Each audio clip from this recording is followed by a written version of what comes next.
Alhamdulillah wa salatu wa salamu ala Rasulillah. Last time we started to talk about the challenges facing the Muslim families.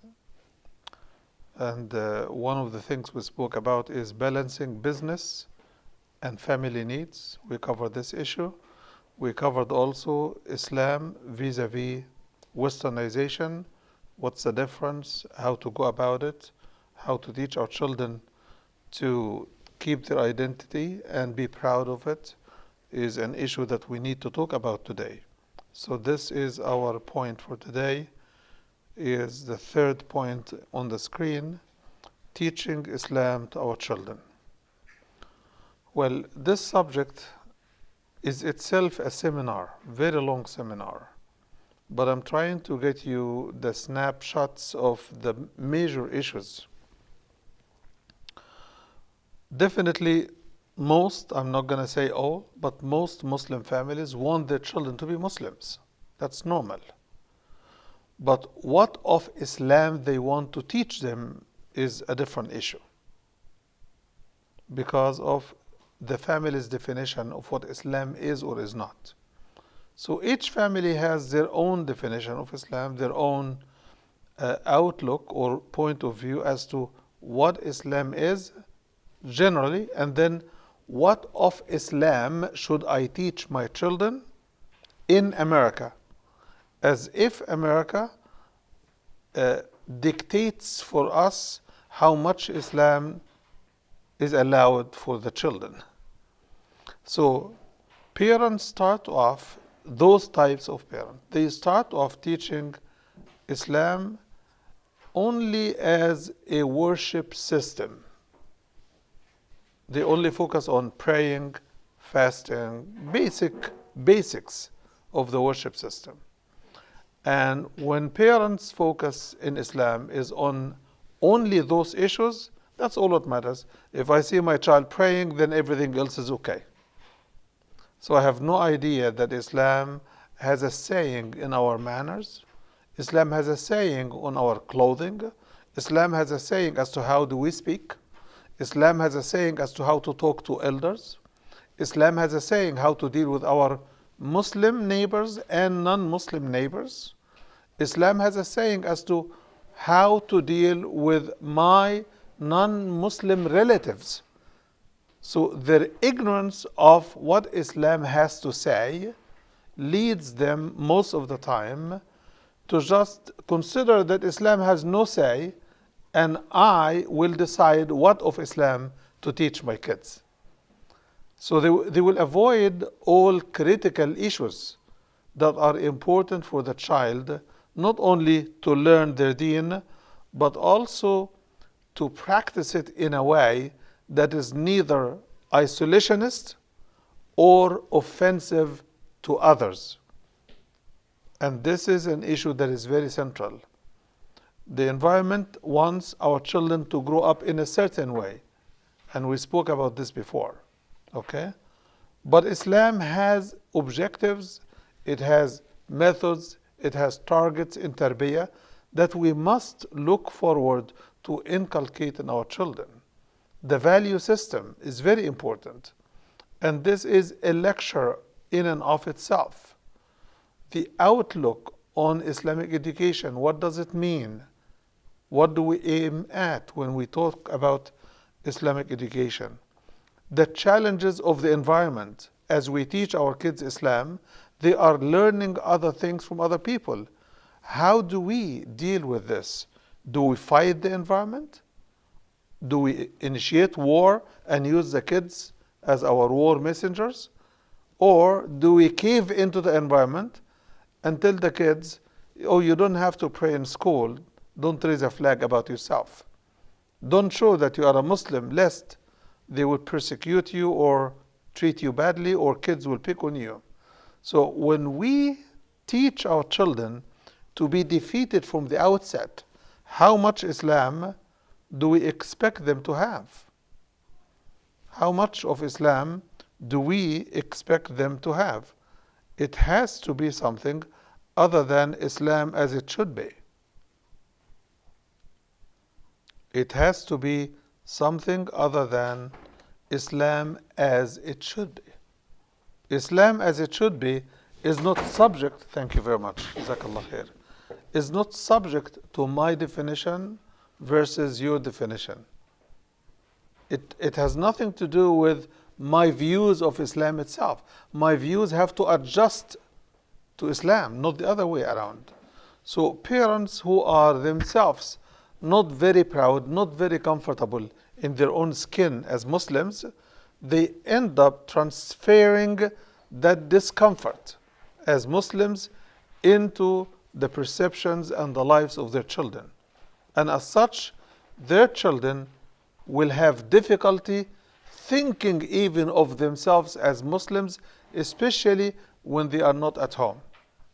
Those kids will end up developing two personalities, if not more.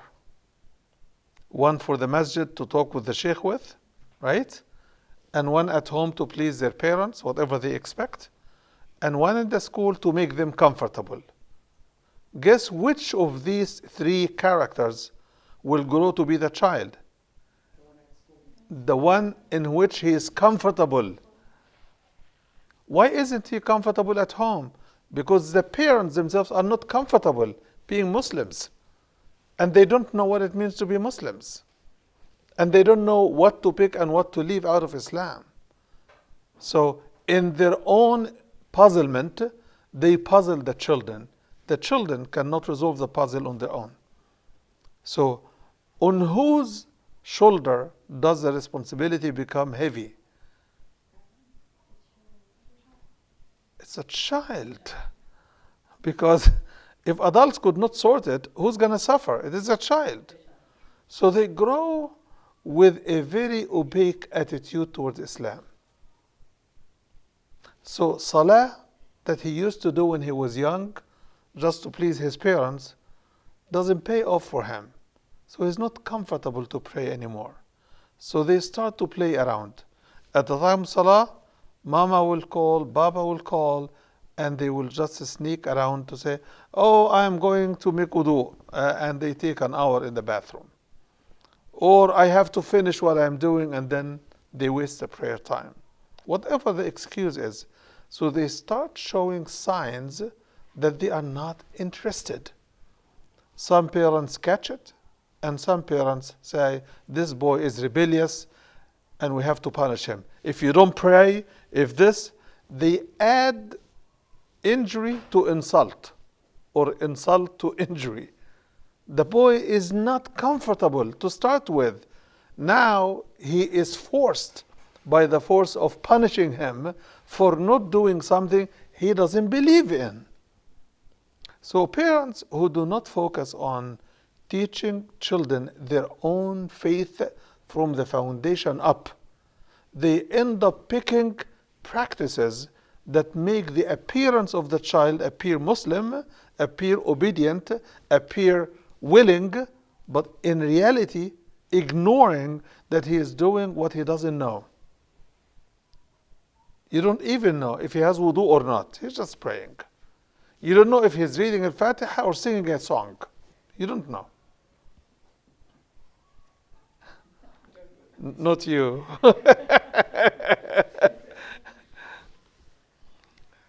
So when we corner our kids to either comply with our expectation or be punished, definitely they will choose to appear complying. But will they really comply, especially in something spiritual, under the pressure of the force or coercion of punishment? They will not be praying. They will just be performing the motions of prayer. And in less than a minute, they finish 4 rak'ah. MashaAllah, high-speed trains. And you say, did you pray? Yes, I did. I just did. How many rak'ah? 4. They know the count. So, such type of tarbiyah is not Islamic and it is not tarbiyah. It does neither. Also, some parents, as they teach their children Islam, they give them some inoculation. Islam versus kufr. Islam versus Christianity. Islam versus this. Islam versus secularism. This duality also creates a problem for the child. Because the child is an empty vessel, is an empty ball. You put in it whatever you want, he's going to accept it. Why do you want to put confusion along with the truth? If he asks, answer. And if you don't know, ask. But why put truth plus confusion equals what? It will create confusion. Islam is a pure truth that we are all bound with. Another problem is when we only teach children Islam as it belongs to them. You have to do it. You must not do this. This is haram, you must stop it. Right? Instead of saying, Allah instructs all of us to pray, we all have to pray. We all need to learn the Quran. Instead, some parents focus on their children learning Quran and the parents don't touch it. As if it is not for them. They are free birds and the kids have to be restricted. So those kids feel that I wish I'm an adult. I don't have to pray because these guys, they barely pray, but then I have to read Quran, I have to go to the Quran school, but they are having their joy and time for themselves. They go to the shopping and they go to visit friends, and I'm stuck in the school. And the school is boring above all of this. So would these kids like Quran, like Islam? Most of them say no, we don't. Why do you do it? Because parents say so. And some of them, by the way, memorize a lot of Quran. But their understanding is non-existent, to say the least. Okay? So we need to rediscover what is our role as parents in teaching Islam to our children. And this is an issue that I would like to spend some time with. But tonight, I'm going to just gloss it over and leave it with few remarks. But one day, inshallah, we'll come to this because this is very important. Teaching Islam to our children. One of the very promising, I would say, approach that I see with families who have educated parents, I meant Islamically educated, is to focus on tying the kids with Allah, not with themselves. Oh, look, Habibi, you see Baba pray, you must pray. It has nothing to do with Baba, right? He's not praying to join Baba in a game, right? He should be praying because Allah is giving him and inviting him to a personal opportunity to talk to Allah, right? To connect. Salah, sila, to connect. But now, oh, you saw your mom praying, why didn't you pray with her? Well, we're supposed to teach our kids to be their own independent agents between them and Allah, to love Allah. So the point of do it so that Baba will give you the gift, Mama will be happy with you, all of those reasonings are false reasoning. We need to connect the kids with Allah, and kids love to connect with Allah subhanahu wa ta'ala. They love to connect with Allah. Now, many of you would say, but how to do this? Allah for the kids is an abstract concept, right? It's not visible, not touchable, not tangible. But His blessings are, right? His signs are tangible and knowable and discoverable. And the world is full of that, right? And kids are the most innocent of creations. They did not develop yet the adult maneuvering and tricks and all of that. So, and kids love anyone who gives them a gift. How about if we connect them to the one whose gifts are never ending? Instead of saying, Baba bought you this, we could say Alhamdulillah, For what? Well, Allah provided your dad with extra income and he purchased you a gift. Right? So Allah, the ultimate source, should never be left out of the gifts and the giving. How come we leave Allah of all the gifts and then ask the kid to thank Allah at other occasions? For what? But when something comes that the kids love, oh, you like this food? Do you know what this food is called? Do you know where it's grown? Do you know who grew this for us? Do you know where we import this from? Then those people are struggling. They don't have the luxuries we have. They live in, shack houses or no houses, or they live on a farm. To get them to appreciate what they are having, instead of raising rebellious, thankless kids who don't appreciate the greatest of gifts. Why? Because they never saw the opposite. They never saw the alternative. They never saw how people are struggling elsewhere, including in the farms in America. Not only overseas or South America or Latin America, right here. There are people who are struggling. There are people on welfare. There are people who are homeless. So what do? We give our kids race horse barriers. So they are only driving where we want them. You know, race horses, they put this cover around their eyes, so they only see the race and the track. And whenever the other horse comes up, they want to take the track first because they want to win. So we shield them wrongly from real life, so they become unable to bear with the slightest of suffering, pain, testing, or trial. They think that life is something that is theirs to get, period. No distractions. Nothing is going to be difficult. And they have to focus on what they see ahead of them, nothing else. So they don't see people suffering, or people who succeeded, or people who failed, or people who are struck with pain or anything else. So they only see themselves and their wants. Even their needs and their best interest is not included. I think this is enough for today. You say, oh, no, we still have time. Yeah.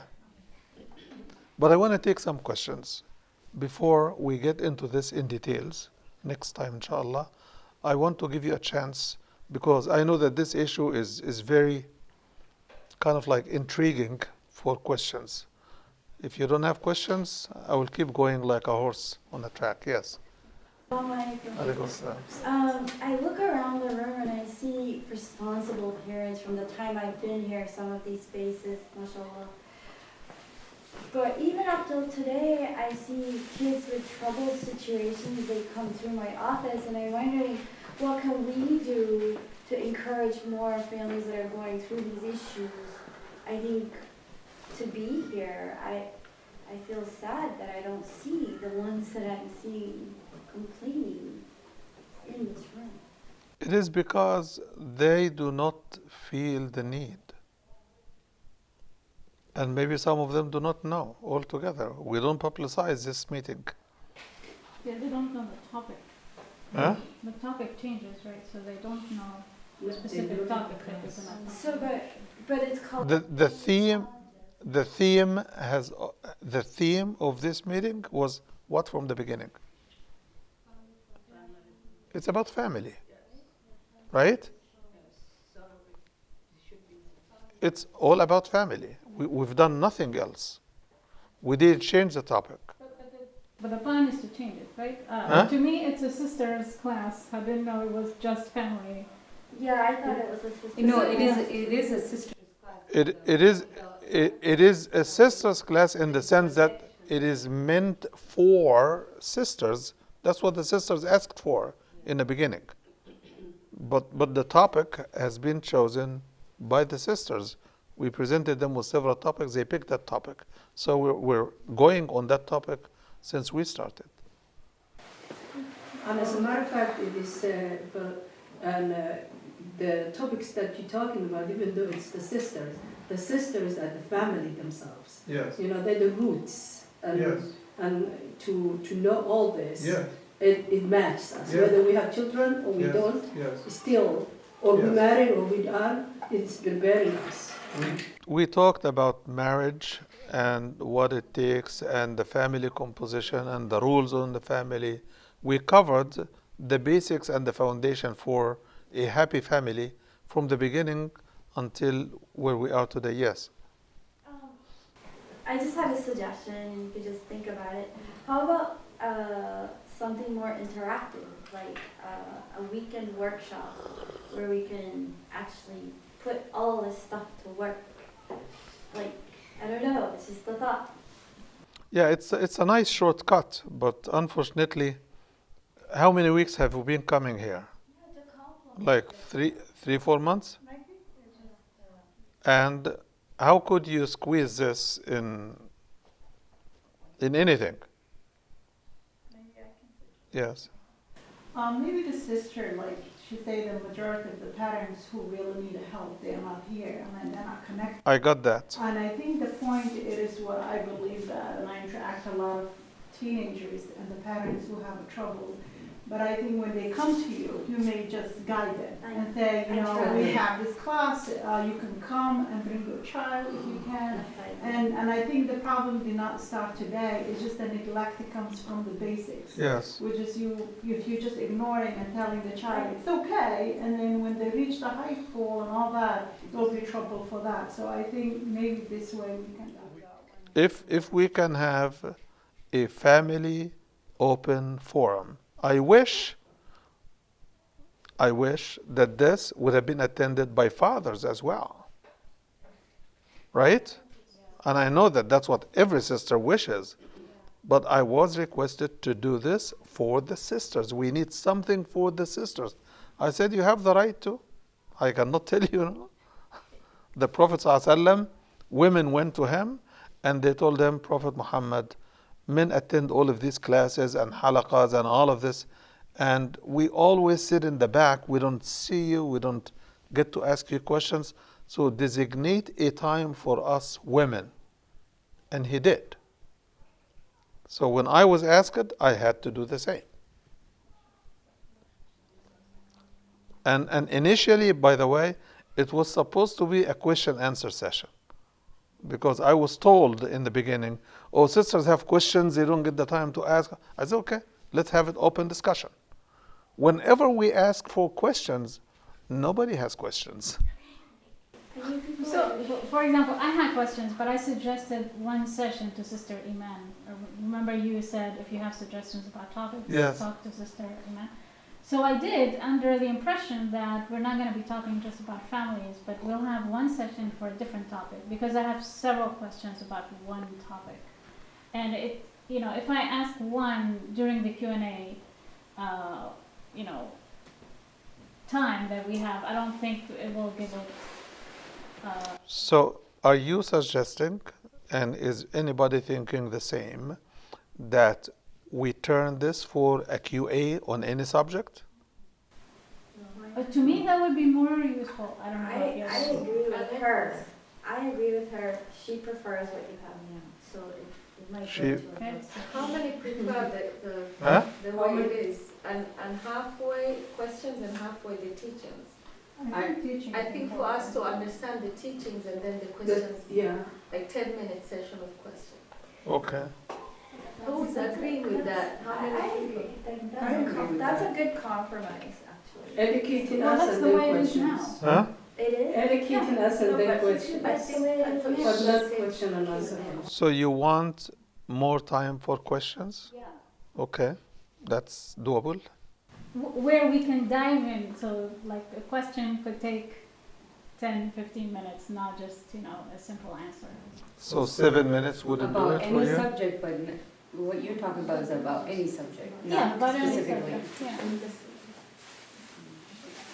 Maybe you can just vaccinate that question, just write it down and maybe email it to the sheriff and then we can discuss that day for that subject you want to talk about. right? Yeah, I am open for any suggestion that you could agree to. Whatever you agree to, I'm agreeable because I am here to serve your needs. Whatever those needs, you define them. You define your needs for me, and I'm going to work with you. So, one suggestion that seems to be agreeable to everybody is to have like more time for questions. Okay, then the sister raises another issue, which is should we continue with this subject at least for some time until we finish it or finish some of it, or should we open for other subjects? If you say we need to open for other subjects, I have no problem. This floor is yours, the forum is yours, and I'm yours. Okay? Then you need to suggest to me what are the other subjects that you want to address. I believe where you telling to us what the subject is very important to us. Because when you talk on subject, you just go the different directions, which is really a lot of questions answered through your lecture. So I think, I don't know about the sister, but I believe that we should continue with the way you're doing, and then we can divide the time for the end of that the questions, which is maybe if the one question need a little more time, we can talk about that question. So the specific topic I was interested in is zakat for like your retirement accounts, for shares that you own, which I know there are various opinions about, and which companies can you invest in, etc. So I don't think that can be addressed in just 5 minutes or 5 minutes or even 10 minutes. I think you may need a class for that. No, it can be addressed in few minutes. Okay.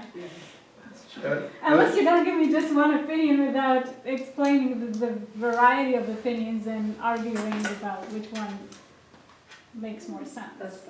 So write the question and send it to my email, askimamshakir@gmail.com. Okay? Huh?